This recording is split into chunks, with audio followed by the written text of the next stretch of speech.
वो कहते हैं ना, justice delayed is justice denied. एक जुर्म होता है, फिर सालों लग जाते हैं उसे सुलझाने में, फिर केस जाता है कोर्ट में। न्याय का ये सफर कई केसेस में इतना लंबा होता है कि पीड़ित या पीड़ित के परिवार वालों की लगभग पूरी जिंदगी गुजर जाती है। नेशनल क्राइम रिकॉर्ड ब्यूरो की 2019 के रिपोर्ट के मुताबिक भारत में कुल 4,78,600 कैदी जेल में थे। इनमें से 69.05% यानी 3,30,487 अपने ट्रायल के शुरू होने का या खत्म होने का इंतजार कर रहे थे। वो अंडर ट्रायल्स थे। इनमें से 5,011 कैदी ऐसे थे जो 5 साल से ऊपर जेल में अपनी सुनवाई का इंतजार कर रहे थे। नमस्कार, मैं सोनाली कुलकर्णी क्राइम पेट्रोल सतर्क के इस नए अध्याय में आपका स्वागत करती हूँ।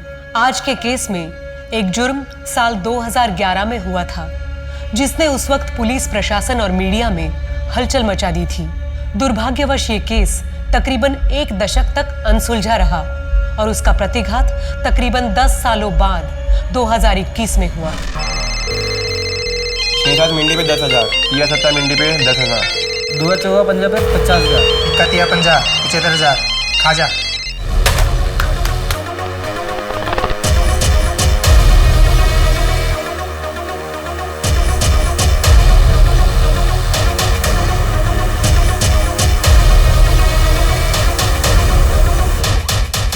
दुआ चौका पंजा खुला है।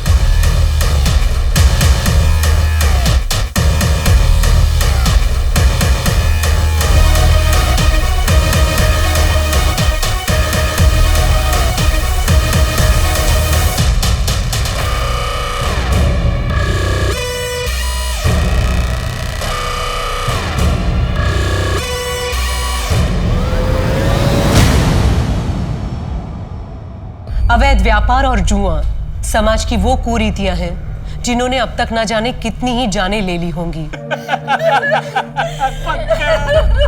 जिसकी लत लगती तो एक इंसान को है, पर बर्बाद वो पूरे परिवार को कर देती है।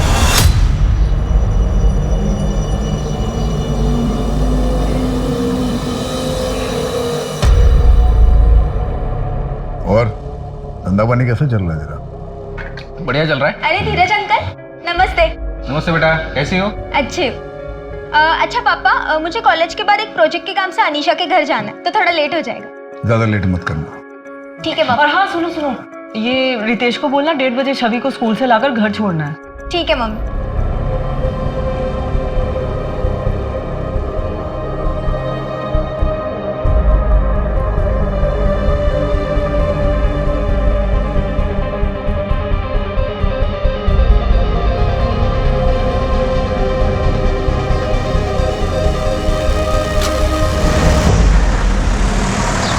अजी, मैं सोच रहा था कि प्रियंका की शादी अपने बेटे पीयूष के साथ करवा दे, कैसा रहेगा?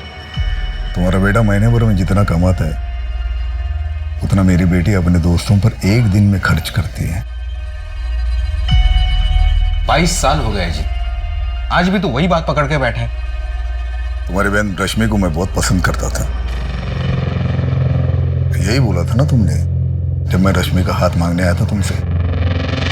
एक मेरी जगह अगर तू रहता तो तू भी यही करता। और वैसे भी तुम उस वक्त सिर्फ सट्टा खेला करते थे और सारे पैसे सट्टे में उड़ा देते थे।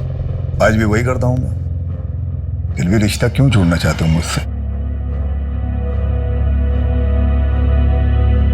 तो अच्छा ही हुआ ना, धीरज भाई साहब ने आपको मना कर दिया, वरना मेरा क्या होता।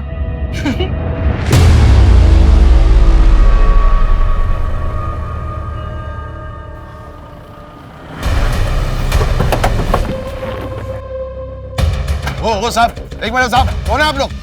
ऐसे अंदर नहीं जा सकते। ओ साहब, बात सुनो, कि आप लोग ऐसे नहीं जा सकते। सुनिए मेरी बात। कमरा चेक करो साहब। जबरदस्ती घर में घुस गए साहब। शेट्टी साहब, आपकी खबरी बदल दीजिए। खोखली खबर आपको देती है, आप दौड़े चले आते हो। सर्च वारंट है हमारे पास। सर्च तो हो ही रहा है ना, कर लीजिए सर्च। सर्च करिए, तसल्ली कीजिए आपकी। प्रियंका, आहूजा साहब से कब बात करोगी?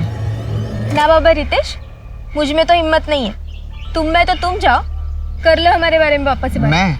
अरे अगर तुम करोगी तो जान तो बचेगी।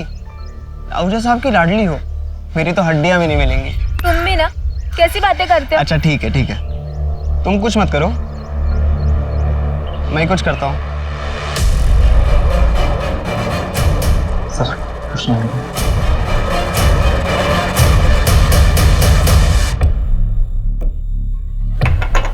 शेट्टी साहब, देखिए हम लोग शरीफ लोग हैं, आपको यहाँ कुछ नहीं मिलेगा। मैं डीसीपी साहब से बात करता हूँ तो बार बार आपको यहाँ आने की तकलीफ नहीं उठानी पड़ेगी। हाँ हाँ आहूजा साहब, आप टेंशन मत लीजिए, मैं शेट्टी से बात करता हूँ, ठीक है। शेट्टी, तुम्हें तो बड़ा यकीन था, टिप पक्की थी, फिर क्या हुआ? हाँ सर, टिप तो बिल्कुल पक्की थी, लेकिन देखो शेट्टी, हमें सिर्फ एक मौका मिलेगा आहूजा के काले धंधे बंद करने का। अगर तुम्हारी यही हरकतें रही ना तो मामला बिगड़ जाएगा। और हाँ, आगे से ध्यान रखो, उसके घर से कुछ नहीं मिलने वाला, उसके अड्डों का पता लगाओ। Right sir. जमीन भी बेच दी पंकज ने।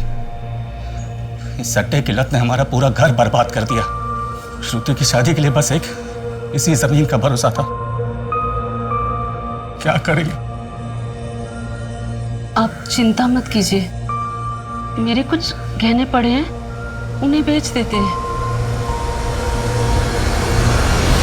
देखो पहले तुम 13 साल की थी जब यहाँ लाई गई थी, उस वक्त तुम कुछ नहीं कर सकती थी, पर अब तुम कुछ कर सकती हो और मैं तुम्हारी मदद करूंगा।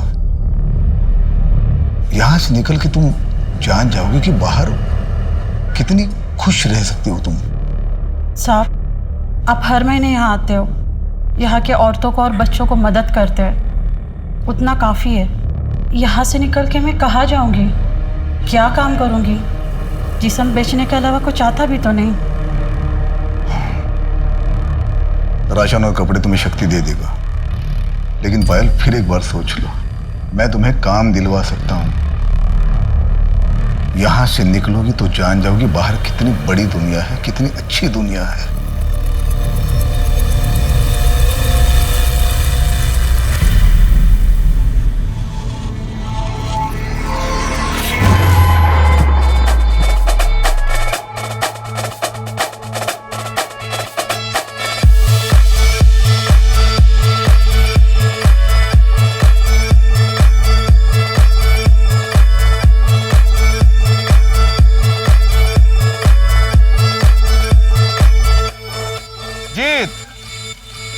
Congratulation. Thank you very much. अरे आज तो तेरे लिए डबल सेलिब्रेशन का दिन होगा, एक तो तेरी एनिवर्सरी और दूसरा इंडिया वर्ल्ड कप भी जीत चुकी। क्या हराया यार श्रीलंका को आज। सेलिब्रेट करते चलो चलो आओ।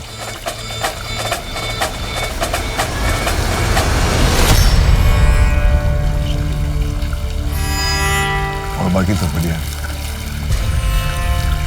भैया। हाँ हाँ, अरे वो आज मेरी खुशी में शामिल होने कैसे आ गए तुम? भैया मुझे आपकी खुशी से कोई प्रॉब्लम नहीं है। गुड, जाते हो भाभी से मिलके जाना। और सुनो, खाना खा के जाना। विदेश, तुम बहुत मेहनती हो। और सुनो, मुझे कोई फर्क नहीं पड़ता है कि तुम हमारे घर के ड्राइवर हो। किसी भी काम से कोई छोटा या बड़ा कभी नहीं होता। अपने अरमानों को बड़ा रखो, अपने आप बड़े आदमी बन जाओ। All the best.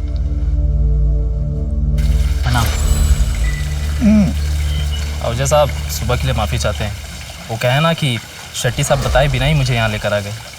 तुम्हारी बीवी प्रेग्नेंट है ना, और तुम्हारा ट्रांसफर रुकवाना है। Yes sir. बोल दिया मैंने, हो जाएगा। बहुत बहुत शुक्रिया, चलता हूँ। अरे ड्रिंक तो। पापा, मैं सोच रहा था कि MBA करने का क्या मतलब है? वैसे भी अपने बिजनेस में पढ़ाई की कोई ज़रूरत तो है नहीं। बेटा पढ़ाई जो है ना कभी वेस्ट नहीं जाती। मुझे पढ़ने का मौका नहीं मिला, तुम्हें मिल रहा है तो पढ़ो। तुम सिर्फ 1 ही साल की तो बात है, उसके बाद ये पूरा एम्पायर जो है तुम्हीं को संभालना है। ठीक है पापा, मैं चलता हूँ, सुबह क्लास है, देर हो जाएगी। जाओ। एंजॉय।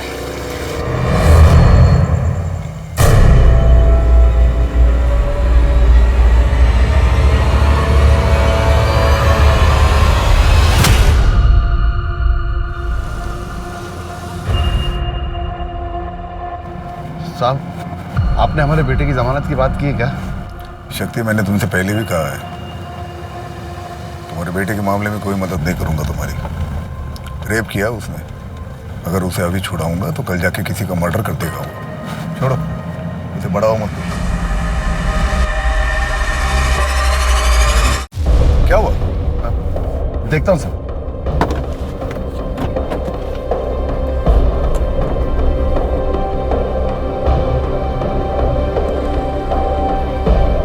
साहब, गाड़ी गर्म हो गई है, पानी लेकर आता हूं।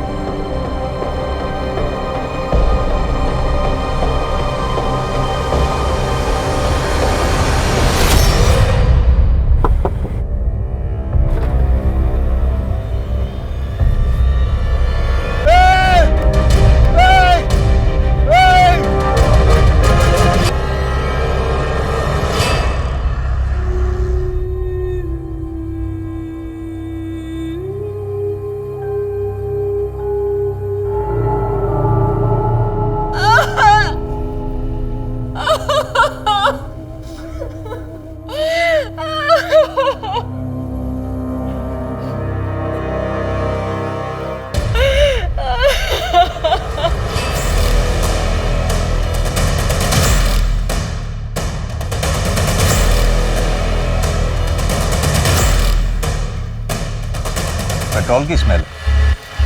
सर, पेट्रोल की पाइप पहले से कटी हुई थी। ड्राइवर शक्ति ने वहाँ दूर से एक आदमी को गोली चलाते हुए देखी। वो कंबल ओढ़े हुए थे। जब तक शक्ति भागकर यहाँ आया, तब तक वो आदमी 5 लाख रुपए कैश लेकर उस तरफ भाग चुका था। गणेश, ये आहूजा कोई मामूली आदमी नहीं था। इसके घर के बाहर सिक्योरिटी लगी रहती है, तो दिन दहाड़े उसकी गाड़ी की पेट्रोल पाइप काटना आसान काम नहीं है। सर, इस एरिया में काफ़ी रॉबरीज होती हैं। इस बार आहूजा को टारगेट किया गया था, और ये आहूजा भी काफ़ी कैश लेकर चलता है हमेशा। एक काम करो, इस एरिया में जितने भी गैंग्स हैं सबको राउंड अप करो।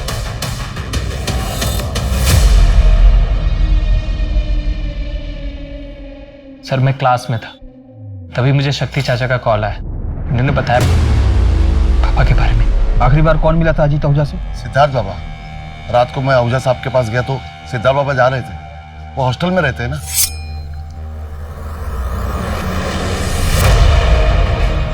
साहब, मैं निकलूं? हाँ शक्ति, तुम जाओ और सुबह 8 बजे आ जाना। वो कल नई साइट देखने जाना है। सर, मैं कल सिर्फ आधे घंटे के लिए ही आया था, उसके बाद घर चला गया। अभी सुबह ऑफिस के लिए निकल ही रहा था, तब खबर मिली। दीदी,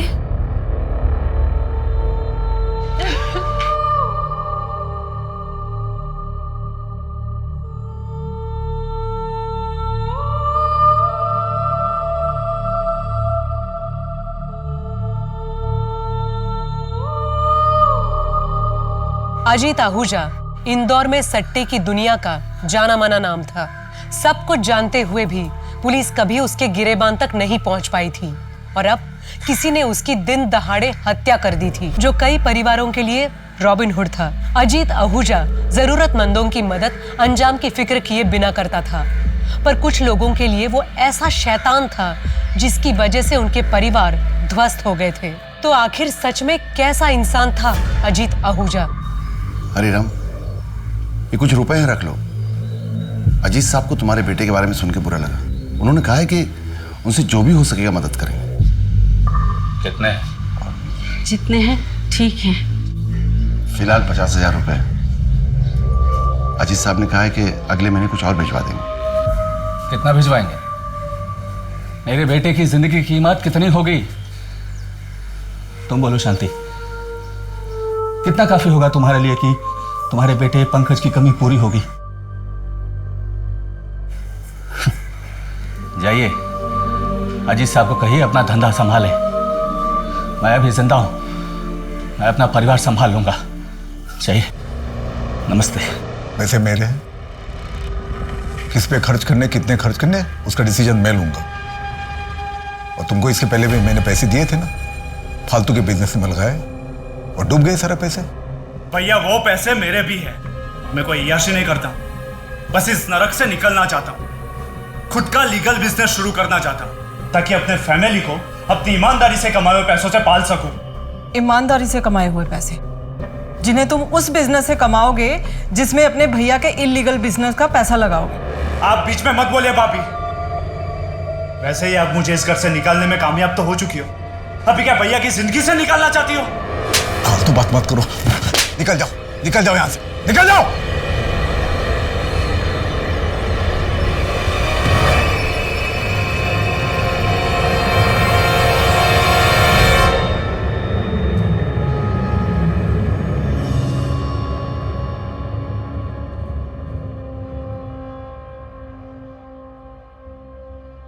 आप चिंता मत करिए भाभी, मैं सब संभाल लूंगा, बिजनेस को, बच्चों को, सबको संभाल लूंगा। सिद्धार्थ जब अपनी एमबीए पूरी कर लेगा मैं खुद ही उसे बिजनेस सौंप दूंगा। मैं वापस नहीं जा रहा एमबीए करने, वो तो पापा की इच्छा थी इसलिए मैं कर रहा था, और अब पापा ही नहीं रहे। 13वीं तक तो रुक जाते तुम लोग, दुखी होने का थोड़ा दिखावा ही कर लेते। कोई नहीं संभालेगा बिजनेस, ये घर, परिवार और बिजनेस संभालने के लिए अकेली काफी हूं मैं।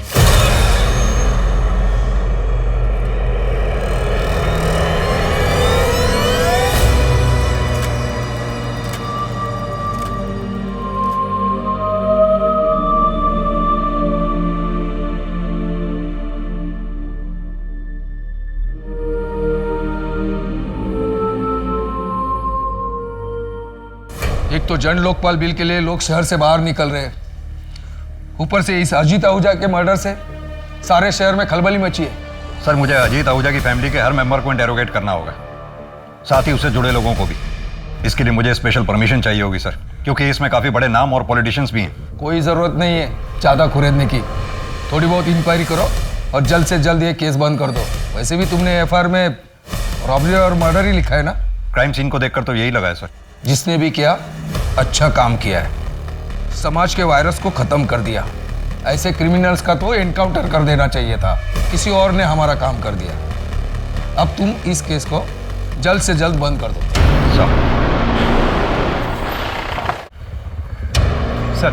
सर मैंने पता किया, आसपास के रॉबरी गैंग में ऐसी कोई इंटरनल बातें नहीं हुई और ना ही तो खबरियों के पास कोई लीड। अजीत आहूजा पे अटैक हुआ है, कोई भी रॉबर इस बारे में बात करने से कतराएगा। अपने खबरी नेटवर्क को एक्टिव रखो, कभी तो पता चलेगा किसने अटैक करवाया है। पेट्रोल का पाइप कटा हुआ था, यही बात मुझे खटक रही है। अब या तो कोई घर का स्टाफ हो सकता है या फिर कोई जानने वाला जो मर्डर के एक रात पहले उस पार्टी में वहां मौजूद था। सर ये पार्टी के कुछ फोटोग्राफ्स हैं, ये देखिए।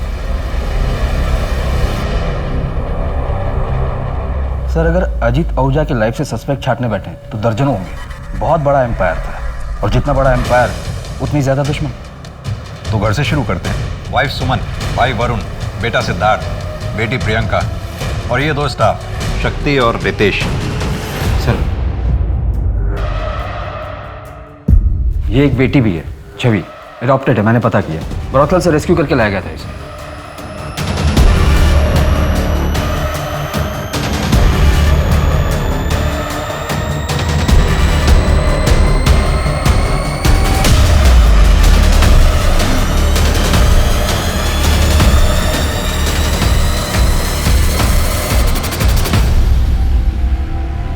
घर के अंदर से अगर कोई हो सकता है तो वरुण ही हो सकता है।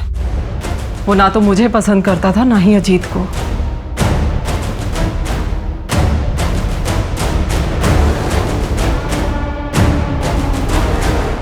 सारी दुनिया जानती है आपके हस्बैंड अजीत आहूजा इंदौर के सट्टे के बिजनेस के बादशाह थे।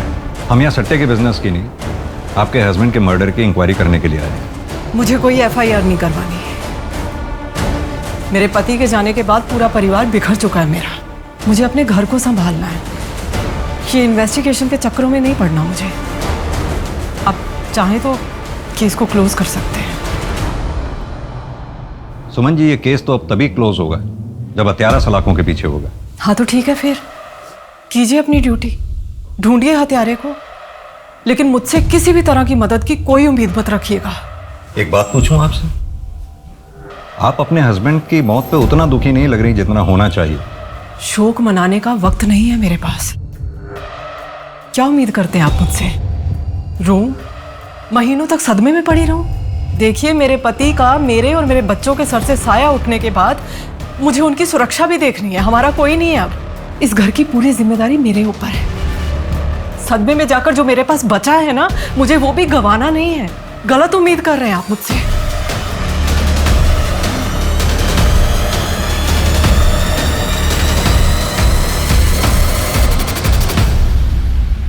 कौन हो सकता है इस मर्डर के पीछे? शतरंज का कोई ऐसा खिलाड़ी, शायद डीसीपी सर भी उसके प्यादे हैं। सॉरी सर, मन में खटका इसलिए बोल दिया। खटक तो मुझे भी रहा है। फिलहाल तो ये सोचते हैं कि अजीत आहूजा के मर्डर का सबसे ज्यादा फायदा किसे हुआ है? लगभग सभी को सर। सोर्सेज की माने तो सट्टे का बिजनेस अब सुमन चलाती है। बेटे सिद्धार्थ ने एमबीए छोड़ दिया क्योंकि वो उसे करना ही नहीं था। वरुण को फायदा हो सकता था, लेकिन सुमन ने उसके सपनों पर भी पानी फेर दिया। और वो धीरज? सर वो तो बचपन का दोस्त है, कॉर्पोरेटर है। अजीत पहले उसके लिए काम किया करता था और पिछले 10 सालों में अजीत ने धीरज को पैसों से काफी मदद की है। यानी कि जिस धीरज की वजह से पिछले 10 साल से अजीत आहूजा का घर चल रहा था, आजकल वो अजीत आहूजा का कर्जदार है। जी सर।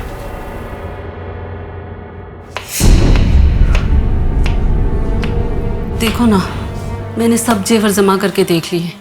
अगर इन्हें बेचें तो कुल मिला के 1.5-2 लाख से ज्यादा नहीं मिलेगा। पता नहीं तेरे पापा कैसे कह रहे हैं कि इसमें सब कुछ हो जाएगा। उस दिन आहूजा साहब ने जो पैसे भेजे थे वो ले लेते तो अच्छा ही होता।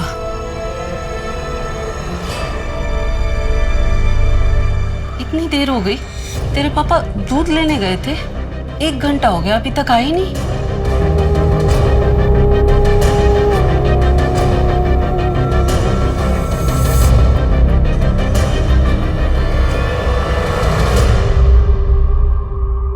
शेट्टी साहब, आपने अजीत के इतने ठिकानों पे छापेमारी की, इतनी एक्यूरेट इंफॉर्मेशन आपको मिलती कहां से थी?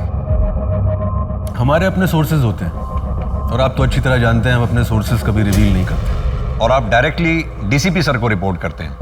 बिल्कुल। अजीत के मर्डर की प्लानिंग इतनी बारीकी से की गई थी, और यह काम वही कर सकता है जिसे कानून और सबूतों के बारे में बहुत बारीकी से जानकारी है। या तो वो पुलिस का कोई आदमी हो सकता है या फिर कोई हिस्ट्री शीटर या हार्डकोर क्रिमिनल। आपकी नजर में भी तो कोई रॉबर्स का गैंग होगा ही जिसे आपने गिरफ्तार किया हो और जो अब बेल पे बाहर हो। आपका इशारा किस तरफ है चौधरी साहब? मैं बस सोच रहा हूं कि ये क्राइम एक परफेक्ट क्राइम। कोई भी क्राइम परफेक्ट नहीं होता।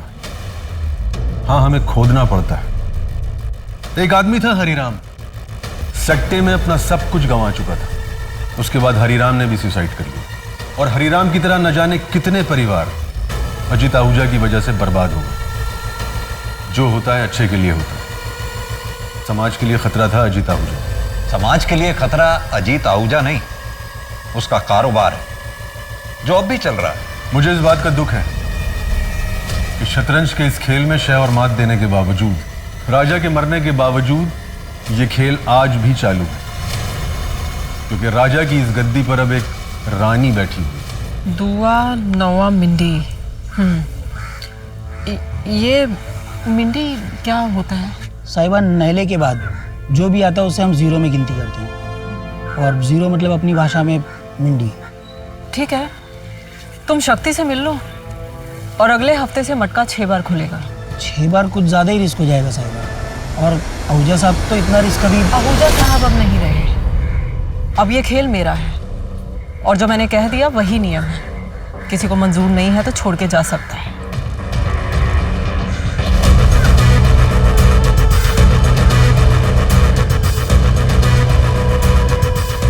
एक दिन ही हम सबको ले डूबेगी।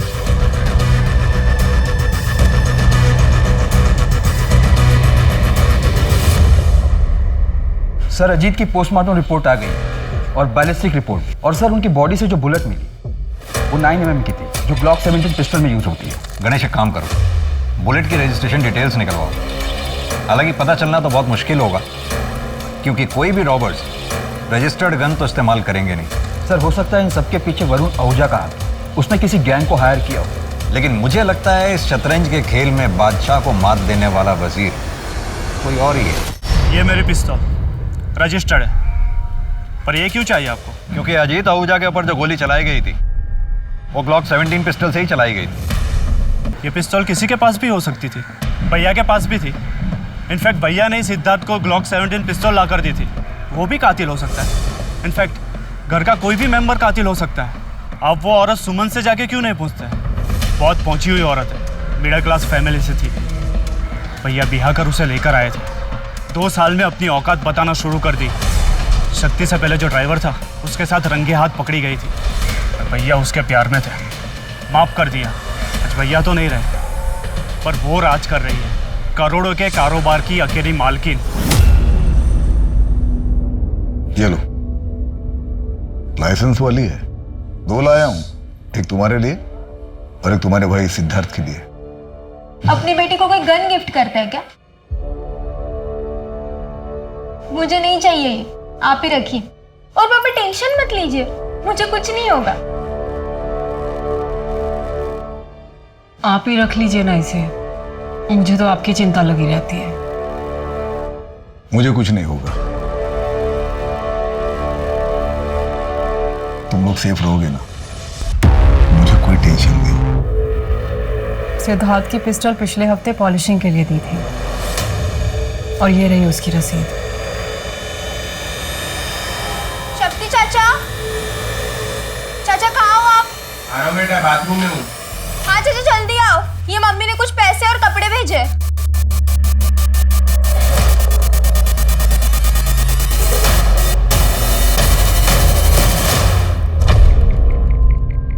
सर मुझे लगता है कि वरुण ने जानबूझकर सुमन के अतीत का पत्ता हमारे पास फेंका ताकि हमारा शक वरुण से हटकर सुमन पर चला जाए। लेकिन वरुण कह तो सही रहा है, अजीत आहूजा के जाने के बाद उसका सारा बिजनेस सुमन ने ही संभाल रखा, जिससे सबसे ज्यादा फायदा भी हुआ। अब जानना यह है कि सुमन का जिसके साथ अफेयर था वो ड्राइवर कौन था और वो अब कहाँ है। सर मैं पता लगाता हूँ। इस सट्टे के बिजनेस में कोई नया खिलाड़ी? ऐसा तो कोई सामने नहीं आया। एक एम्प्लॉय है ब्रिजेश, मैंने उससे भी बात की पर उसकी तरफ से भी कोई खास जवाब नहीं आया। सर बिजनेस में राइवलरी तो होते रहते हैं, जो कि आम बात है। कोई नया बुकी जो ज़्यादा एम्बिशियस हो? यह सारा सट्टा तो आप अपने में ले लेते हो, हमें भी कुछ करने दो ना, हमें भी कमाने दो। अजीत भाई का ऑर्डर है, 1000 से ज़्यादा की बुकिंग कोई बुकिंग नहीं लेगा।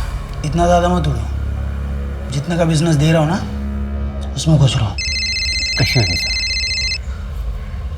सर, प्रियंका का फोन। स्पीकर ऑन करो। हाँ प्रियंका बोलो। सैलरी तेरी 10,000 रुपए है, तेरे घर में इतने पैसे आए कहाँ से? अजीत साहब को मारने के बाद कार से जो पैसे उठाए थे वो पैसे थे हमारे घर में। बिना हाथ लगाए ही कन्फेस कर लिया। अब ये भी बता दे कि अजीत आहूजा को मारा क्यों? तू तो बहुत वफादार था ना उसका। क्या सिला मिला 15 साल की वफादारी की? पैसों की जरूरत थी हमको, बेटे की जमानत करवानी थी। अजीत साहब हर अनजान आदमी की मदद किया करते थे, पर जब हमको जरूरत पड़ी तो साफ मना कर दी। उनको मारने से पहले भी हम बहुत हाथ जोड़े उनके पास जाके, किस हमारी मदद कर।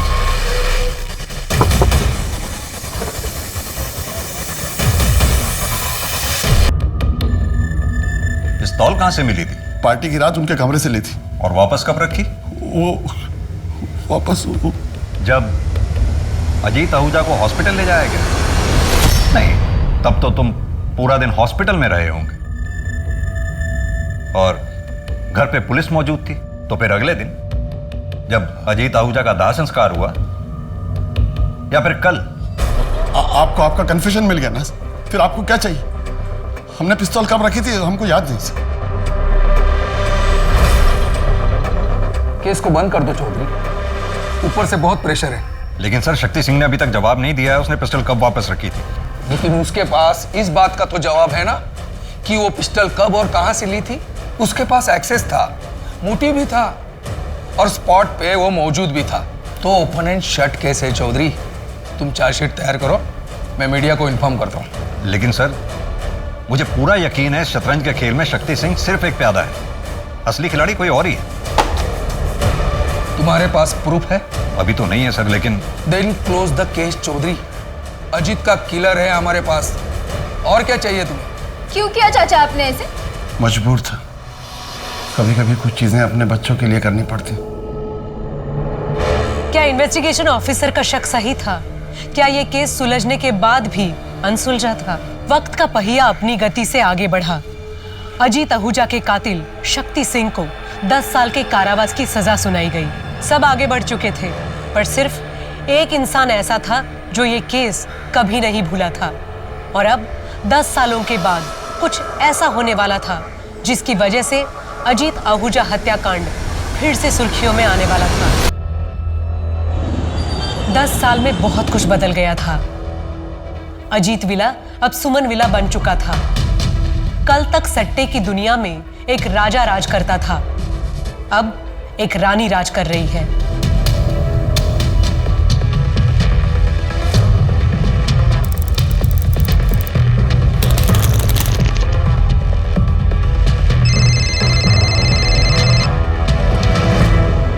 पाँच 7-9 खुला है।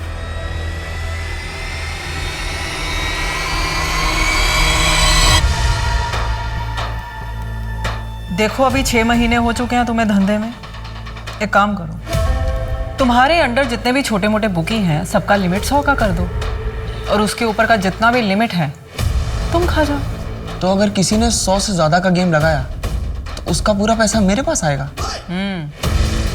रिस्क भी बड़ा होगा, लेकिन तो अगर पाने में 1 लाख लगाया और नंबर निकल गया तो 1 लाख का 8 करोड़ देना पड़ेगा तुम्हें, और वो लोकल बुकी के सर पे नहीं रहेगा। अरे प्रियंका, तुम्हें ऑफिस छोड़ना था ना? हाँ मम्मी जी, मैं ऑफिस के लिए निकल रहा हूँ। ओके चलो मम्मी, निकलती हूँ।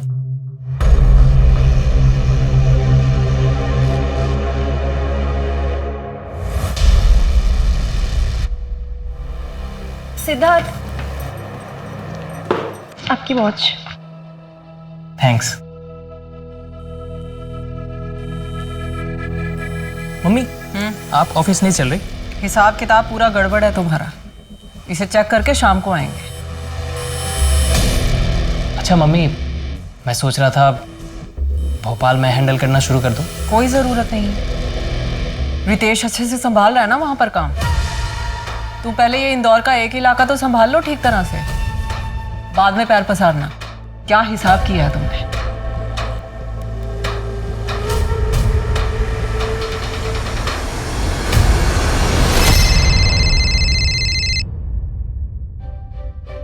नहीं मम्मी, होली पर नहीं आ पाऊंगी, और वैसे भी ना कोविड की वजह से रेस्ट्रिक्शंस बहुत है, तो नहीं आ पाऊंगी। एग्जाम्स की भी तैयारी करनी है मुझे, ठीक है? अच्छा ठीक है, तुम्हारे होली के कपड़े कुरियर करवा देंगे, और अगर पसंद नहीं आए तो चेंज भी करवा देंगे। जी मम्मी। और सुनो, कैश है ना तुम्हारे पास? नहीं है तो मेरा क्रेडिट कार्ड यूज़ कर लेना। हाँ मम्मी, सब कुछ है। अब मुझे क्लास के लिए लेट हो रहा है तो मैं चलती हूँ। Bye, love you.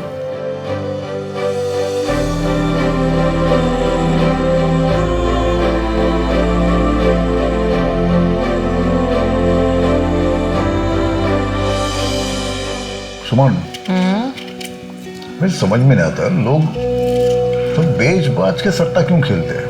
लत है अजीत साहब, लत बड़ी बुरी चीज होती है, और प्लेटफॉर्म तो आपने ही दिया है ना उन्हें, खेलेंगे क्यों नहीं? और वैसे भी इसी लत के दम पर तो आप अपना साम्राज्य चला रहे हैं। अरे भाई, मेरा बिजनेस है, मैं थोड़ी ना किसी को धमका के सर पर गन रख के जबरदस्ती कर रहा हूँ। भाई आओ सट्टा खेलो। बहुत पैसे कमा लिए ना, अब एक काम करते, सब कुछ छोड़ छाड़ के या फिर किसी और के हवाले करके किसी और जगह चलते हैं। देहरादून। देहरादून? पहले से सोच के रखा है क्या? आप वहां पर आराम करना और मैं पॉलिटिक्स ज्वाइन करूँ।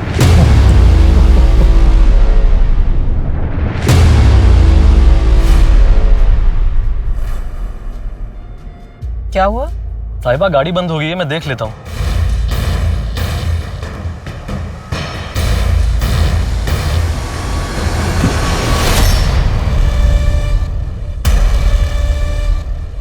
गाड़ी को भी यहीं खराब होना था।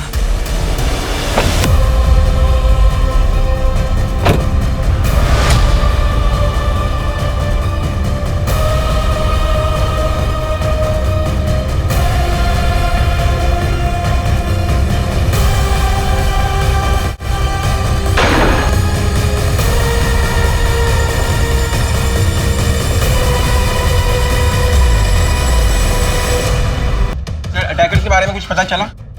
देखिए, सुमन आहूजा पर जानलेवा हमला हुआ। हमारी इन्वेस्टिगेशन चल रही है, जैसे कुछ पता चलेगा हम आप लोगों को बता दें, प्लीज। सर कहाँ तक पहुंचे हैं? सर आप भी सस्पेक्ट्स के बारे में कुछ बताइए ना। सर सुमन आहूजा के बारे में सर हमें कुछ बताइए सर। मैं कमिंग। आओ गणेश, तुम्हें जो एक्शन लेना है, जो करना है वो करो। इस केस को जल्द से जल्द सॉल्व करो। मुझे पूरा यकीन है इस हमले के तार जरूर पिछली बार हमसे कुछ ना कुछ छूट गया होगा। सर शक्ति सिंह जेल में अपनी सजा काट रहा है, उससे बात करने के लिए मैंने एप्लीकेशन डाली है। सुमन के साथ जो ड्राइवर था उसने कुछ बताया? सर ड्राइवर कमल का कहना है कि कार बंद पड़ गई थी, उसे ठीक करने के लिए उसने बोनट खोली, उसे गोली की आवाज़ सुनाई। उसने एक आदमी को बाइक से भागते हुए देखा पर नंबर प्लेट नहीं देख पाया।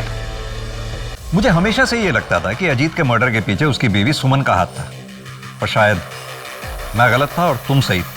इस सब के पीछे वरुण ही होगा। वही एक ऐसा है जो इस शतरंज के खेल का किंग बनना चाहता था और बाजी क्वीन मार ले गई। और अब 10 साल बाद वरुण ने फिर वही खेल खेला। लेकिन सर अब मुझे नहीं लगता, अगर वरुण को गद्दी चाहिए थी तो उसने 10 साल इंतजार क्यों किया? तुम पहले शक्ति सिंह से बात करो, क्या पता 10 साल बाद अब वो सच्चाई बता दे। नीरज, लड्डू तो बहुत अच्छा है। शक्ति भाई, आपको कुछ पता चला क्या? आपके आहूजा साहब की बीवी के ऊपर हमला हुआ है। सूत्रों की माने तो सुमन आहूजा की हालत बहुत नाजुक है। हालांकि पुलिस और डॉक्टर अभी मीडिया से कोई भी बात नहीं कर रहे हैं।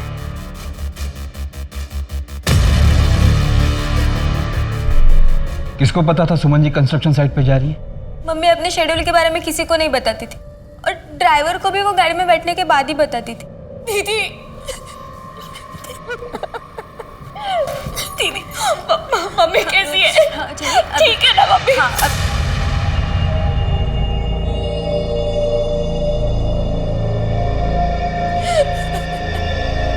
ये मेरी छोटी बहन है छवि।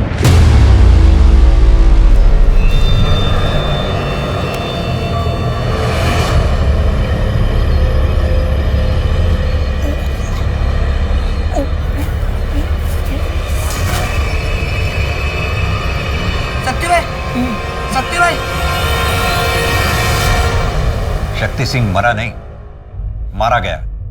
उसे मारकर एक और राज दफन किया गया। पर सुमन अभी जिंदा है, वो ठीक होकर जरूर पलटवार करेगी। सर शक्ति सिंह का जेलमेट नीरज, कल ही उसे बेल मिली और कल ही उसने अपने घर से आए लड्डू शक्ति सिंह को खिलाए थे। इस नीरज की बेल किसने कराई? उसकी वाइफ ने। अब वो अपने गांव चला गया। ट्रैक करो, उसे फौरन उठा के ले आओ। वो सुमन को जो बुलेट लगी थी उसकी बैलिस्टिक रिपोर्ट आई क्या? जी सर, सेम पिस्टल, क्लॉक 70। 10 साल पहले अजीत आहूजा भी इसी तरह से मारा गया, तो क्या समझे? इतिहास अपने आप को दोहरा रहा है। सर मुझे लगता है कि सुमन पर हुए अटैक के जड़ तक पहुंचने के लिए हमें अजीत के मर्डर केस की फाइल को फिर से ओपन करना होगा। इस शतरंज के खेल में पिछले 10 साल से लेकर आज तक जितने भी मोरे हैं सबको फिर से टटोल। शायद सुमन के केस की वजह से हम अजीत आहूजा के मर्डर केस को सही मायने में क्लोज कर पाए। सर ये सेंट्रल जेल के विजिटर लिस्ट की कॉपी है। पिछले 10 साल में कौन कौन ड्राइवर शक्ति सिंह से मिलने आया था, इसमें सबकी एंट्री है। मैं शक्ति से मिलने इसीलिए जाता था ताकि अजीत भैया के असली कातिल का पता लग सके। वो तुम ही थे ना जिसने शक्ति सिंह की बेटी की बेल कराई और फिर अजीत को मारने के लिए कहा। सुमन पर अटैक भी तुमने ही करवाया था और शक्ति को भी अपने रास्ते से हटा दिया। तुम्हारे सच्चाई का आखिरी सबूत हो शक्ति सिंह, उसे भी खत्म करवा दिया तुमने। अभी तक सिर्फ फिल्मों में देखा सुना था, पर अभी सच में लगने लगा है कानून अंधा होता है। आप लोगों को सुमन का असली चेहरा नहीं दिख रहा है? वो शराफत का चोला पहने हुए एक नागिन है और उसी के जैसे उसके बच्चे भी हैं। क्या पता है अटैक सिर्फ एक नाटक हो जो सुमन ने खुद करवाया हो। सुमन के पास कोई मोटिव ही नहीं है। 10 साल पहले अगर उसने करवाया होता तो हम ये मान लेते कि ये अटैक उसने हमें गुमराह करने के लिए किया, पर अब वो ऐसा क्यों करेगी? तुम गुमराह कर रहे हो हमें, जैसे पिछली बार सुमन के अफेयर के बारे में बताकर किया था। सर इनका लॉयर आया है। गुमराह तो आप लोग खुद हो पिछले 10 सालों से।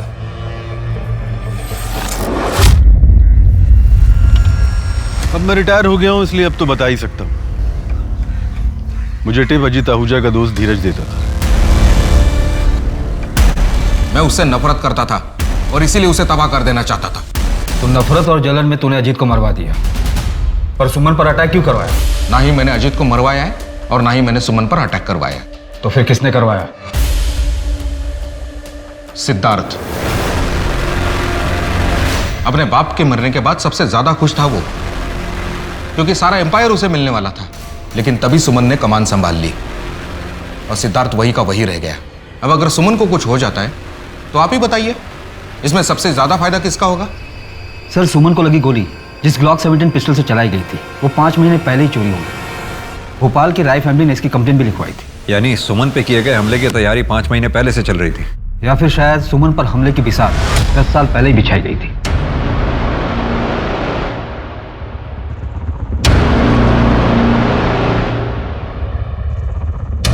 अजीत मर्डर केस में हमारे पास ये सारे सस्पेक्ट्स थे। इन सस्पेक्ट्स में थे सुमन हमारी मेन सस्पेक्ट थी, लेकिन वो अब विक्टिम हो गई। बाकी बचे ये लोग। सर, 2 सस्पेक्ट्स और भी हैं। पहली छवि सुमन और अजीत की अडॉप्टेड बेटी, और दूसरा रितेश जो कि प्रियंका आहूजा का हस्बैंड है, जो 10 साल पहले उसका ड्राइवर था। सर, फिलहाल इस फैमिली में यही 2 लोग हैं जो ब्लड रिलेटिव नहीं है। इस छवि को तो रेस्क्यूड कराया गया था ना ब्रॉदल से। अजीत और सुमन ने उसको अच्छी जिंदगी दी, सब कुछ दिया, फिर वो सुमन पर अटैक क्यों करवाएगी? इनफैक्ट अजीत के मर्डर के समय तो ये छवि 10 से 12 साल की रही होगी।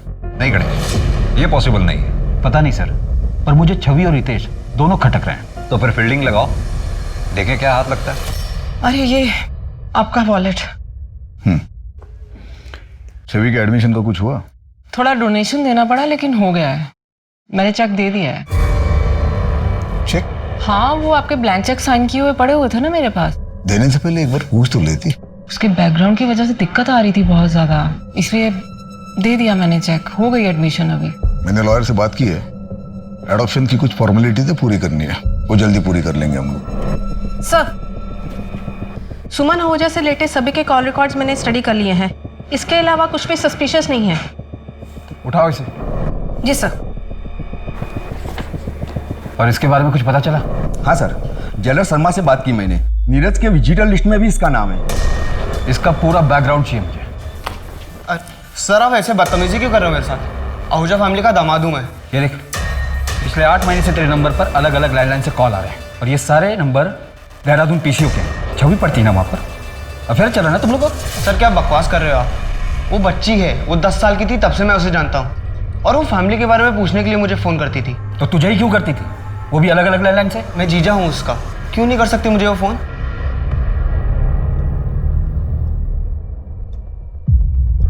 क्या ये छवि आहूजा आपकी बेटी है? हाँ साहब, क्या हुआ? देखो पायल, तुम 13 साल की थी जब यहाँ लाई गई थी। छवि मेरी बेटी है। सब ठीक तो है ना?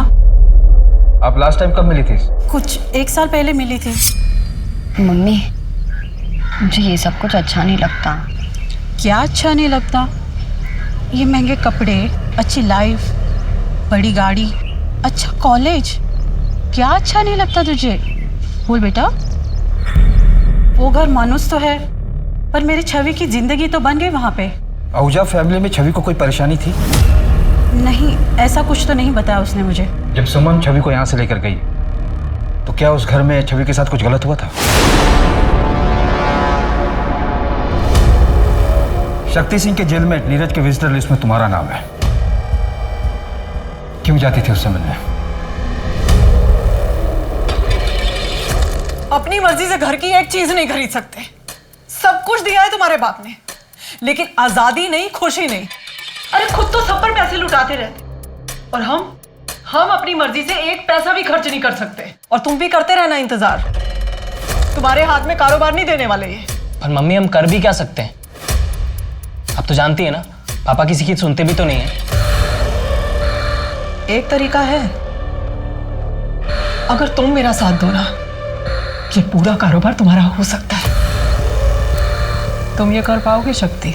मेरे बेटे को बचाने के लिए मेरे पास कोई चारा भी नहीं। कल तुम मेरा काम कर दो, तुम्हारे बेटे की बेल की जिम्मेदारी मेरी। काम कल ही हो जाना चाहिए। हाँ, मैं शक्ति अंकल से मिलने जाती थी। मैंने जेलर से सेटिंग कर रखी थी। घर में शक्ति चाचा से मिलना अलाउड नहीं था, इसलिए मैंने नीरज के नाम पर एंट्री की थी।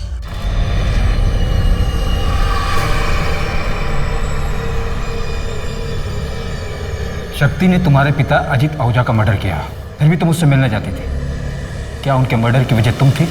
नहीं। तो तुम्हें पता है उनका मर्डर किस वजह से हुआ? किसने मरवाया था उन्हें?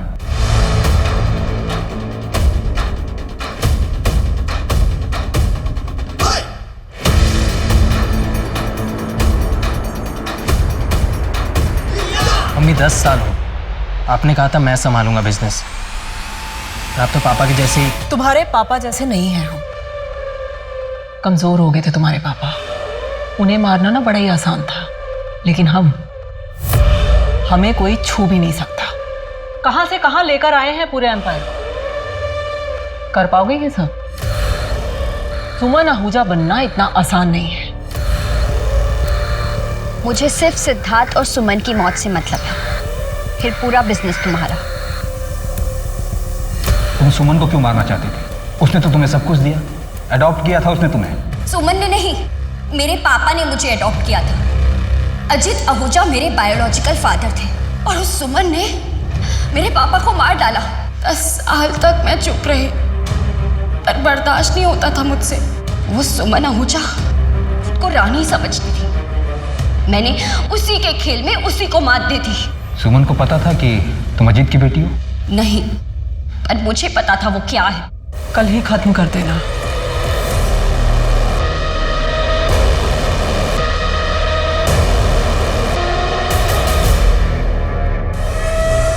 पुलिस ने सुमन आहूजा अटैक केस के साथ साथ अजीत आहूजा मर्डर केस को भी सुलझा लिया है। अजीत आहूजा मर्डर केस में सुमन आहूजा को अरेस्ट कर लिया गया है। क्या अब इसके साथ ही आहूजा सट्टे के बिजनेस पे रोक लगेगी? ड्राइवर शक्ति की भी हत्या जेल में सिद्धार्थ आहूजा ने सुपारी देकर करवाई थी।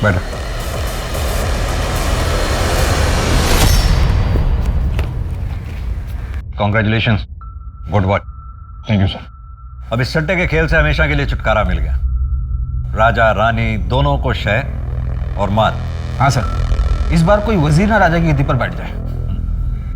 2011 में इंदौर के इस केस में सुमन आहूजा ने अपने ही पति की हत्या करवाई ताकि वो सट्टे की दुनिया पे राज कर सके। लेकिन अंत में क्या हुआ? सुमन, सिद्धार्थ और छवि तीनों जेल में हैं। किसी को भी क्या हासिल हुआ? सभी ने कुछ न कुछ खोया। जुर्म का रास्ता कितना भी आकर्षित क्यों न हो, पर अक्सर वो हमसे हमारी सबसे प्यारी चीज छीन लेता है। सट्टे की लत में कुछ लोग तो कर्ज में इतना डूब चुके होंगे कि उनकी पीढ़ियां तक भुगतान करेंगी। सरकार और पुलिस इस तरह के गोरख धंधे को बंद करने की पूरी कोशिश कर रही है और कई जगह पर वो सफल भी हुए हैं। लेकिन अजीत आहूजा का सट्टा बिजनेस आज भी चल रहा है। किसी को आज तक नहीं पता सट्टा कहाँ खुलता है। आज इंदौर में ये बिजनेस अजीत के ही परिवार का एक सदस्य चला रहा है। अब मैं सोनाली कुलकर्णी आपसे विदा लेती हूँ। फिर मिलेंगे क्राइम पेट्रोल सतर्क जस्टिस रीलोडेड में एक नए केस के साथ। तब तक अपना और अपने परिवार का ध्यान रखिए। देखते रहिए क्राइम पेट्रोल सतर्क। जय हिंद।